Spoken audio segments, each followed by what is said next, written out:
one of the biggest things that's been happening has been the whole FTX thing with Sam Bankman-Fried, who's being treated like a total hero in the mainstream media.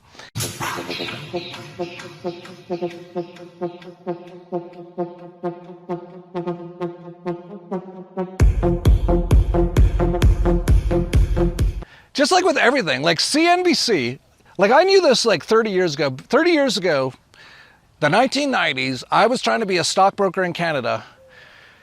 And I even knew back then, whatever was on CNBC, do the opposite. It's just like common knowledge if you have a brain. But most people still haven't figured it out.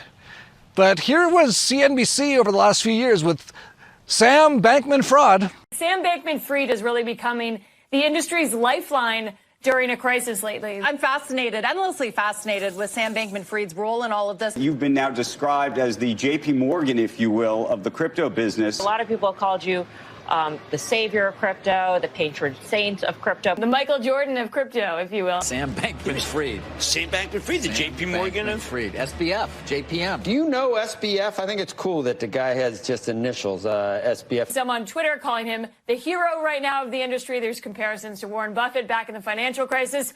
Or if you go way back, JP Morgan in the panic of 1907, bailing out the banks before the Fed was even created. Sam Bankman-Fried is trying to play the role of JP Morgan. The original JP Morgan. One key figure we've talked about has emerged to help stabilize the ecosystem. That is Sam Bankman-Fried. We talk about him a lot. Yeah. Sam Bankman-Fried. Is he the Jay Gould of our era, or is he the JP Morgan of our era? I think it's yet to be determined. Yet to be determined. Is he Vanderbilt? He could be. Is he Harriman? Possibly. Is he the Credit Mobilier scandal? See Carnegie? But now, since billions of dollars have disappeared of his clients' money, they're trying to find like any way possible to like portray him as, you know, it wasn't really his fault. And one of the worst out there is Vice. Vice, if you didn't know, the mainstream media have been like going down for decades. NBC, CBS, ABC. Like most people don't watch them much anymore. So they decided, the globalists, about, I don't know, was it 10 years ago? That they needed like a new, hip mainstream media. Well, that was Vice. And Vice came out with this. Sam Bankman-Fried is trying to find the guy who did this. I'm sure he is. I'm the last person I would have suspected, but it was me all the time.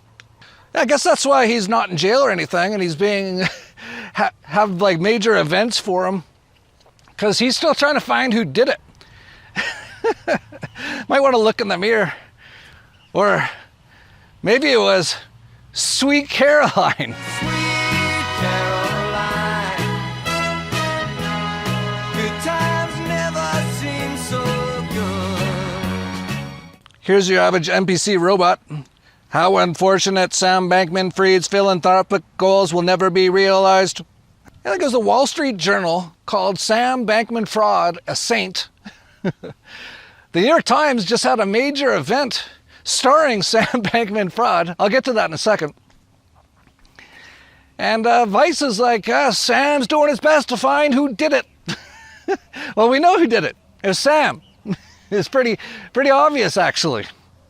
There's some good things, though. Here's me watching the reporting on FTX obliterate any remaining trust normies had in the media.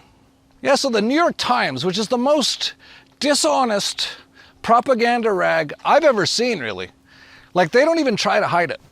They have as their economist a homeless man who knows nothing about economics, Paul Krugman, who's dead wrong on everything for like 30 years. He actually said in the late 1990s, not early 1990s, that it'll soon be seen that the internet will have become nothing more than the fax machine. Yeah, so that's their economics guy.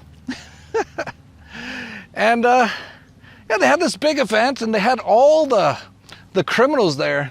They had the current mayor of New York. They had Janet Yellen, who's completely senile. They had Mark Zuckerberg, who's an android.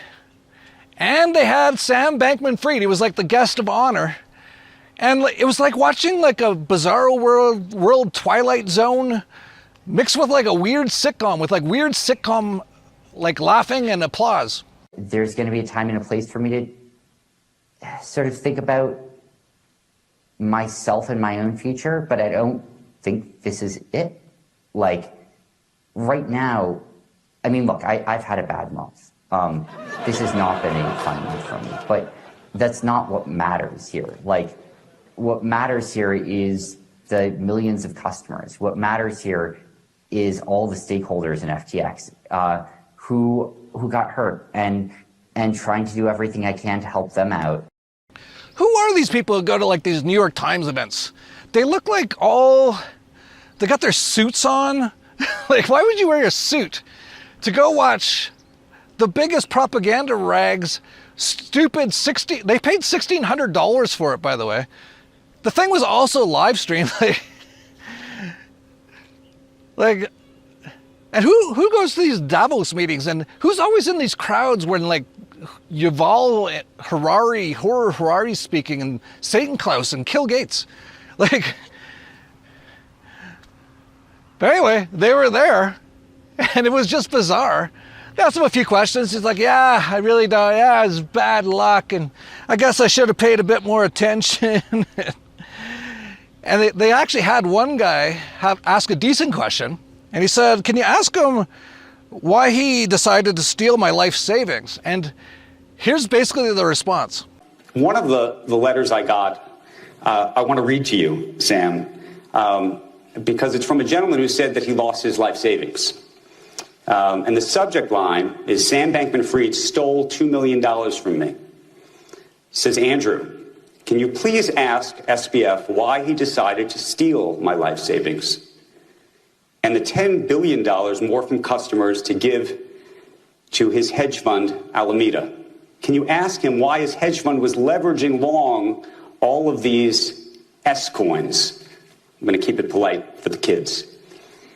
Please ask him if he thinks what happened was fraud. These are the kinds of letters that I've been getting repeatedly over the past several days. What do you tell this man? Yeah. I mean, I'm deeply sorry about what happened. Yeah, he's like, oh, I'm really sorry about what happened. I stole it. And I was doing like meth with like Sweet Caroline and got a little carried away. We started gambling.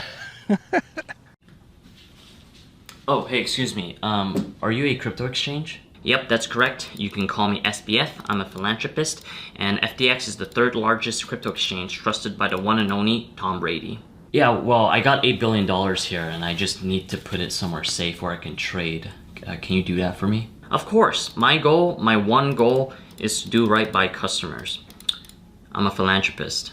Okay, well, this $8 billion is really important to me. I understand. We're 100% legit. Just look at all these appliances endorsing us. Oh my god, that is legit.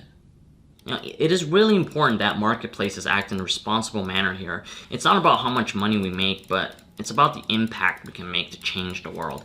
I mean, I believe everything we do is for the greater good of the ecosystem and for the end user.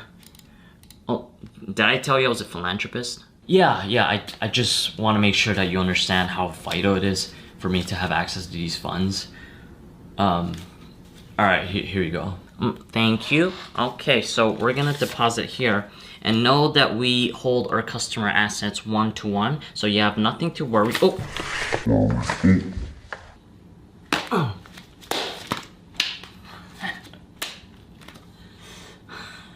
Sorry, I slipped. Are you alright? Yeah, I'm fine. I just slipped. You still have my money, right? Oh, yes, of course. Yeah, here it is. Huh.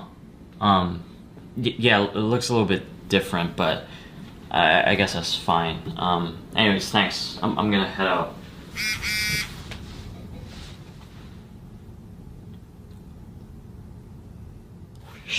Actually, can I have my money back? Oh, yeah, no problem. Just give me a minute. Oh. Here we go. Where's the rest of it? Fucking tokens!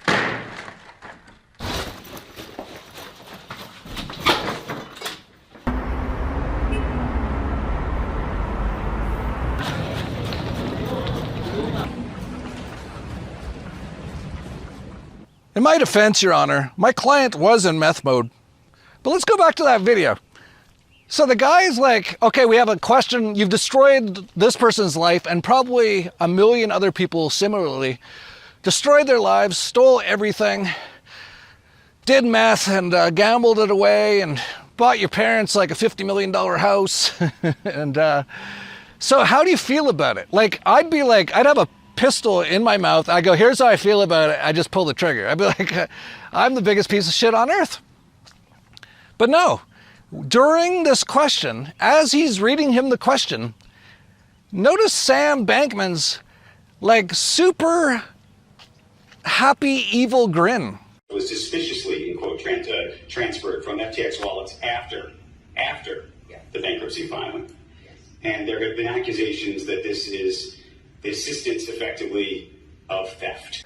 Yeah, he like stole and lost everything for tons of people, and that's like the grin he gives when getting asked a question by someone whose life he destroyed.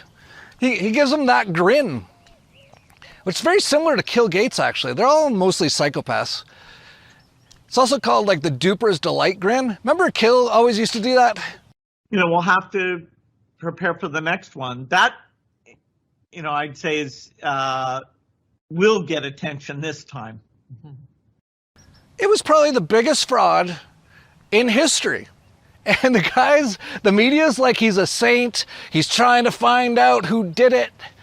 New York Times having a big party for him. People are laughing as he's like, I've had a pretty bad month. And they're like, ha, ha, ha, ha. Like, you can't make this up.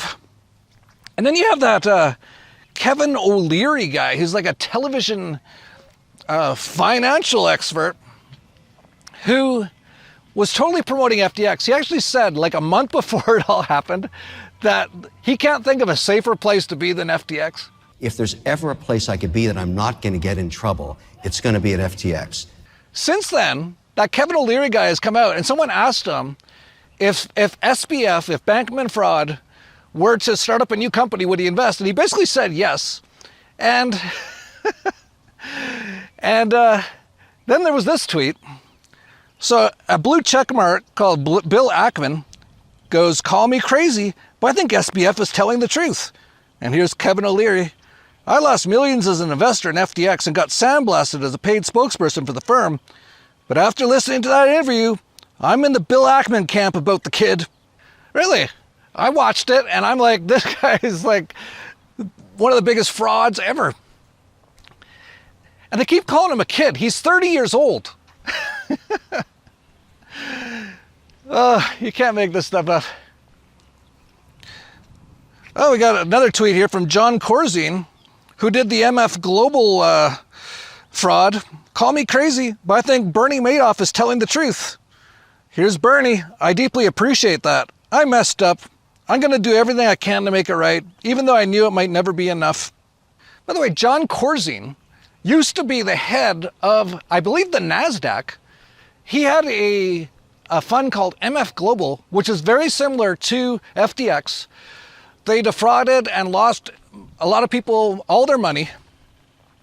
And he actually never got charged with anything. And now they're doing it with Sam Bankman. Sam Bankman, I don't know where $10 billion went. The Pentagon, we don't know where $2.2 trillion went. The IRS, you just sent $601.37 on Venmo. Don't forget to report it.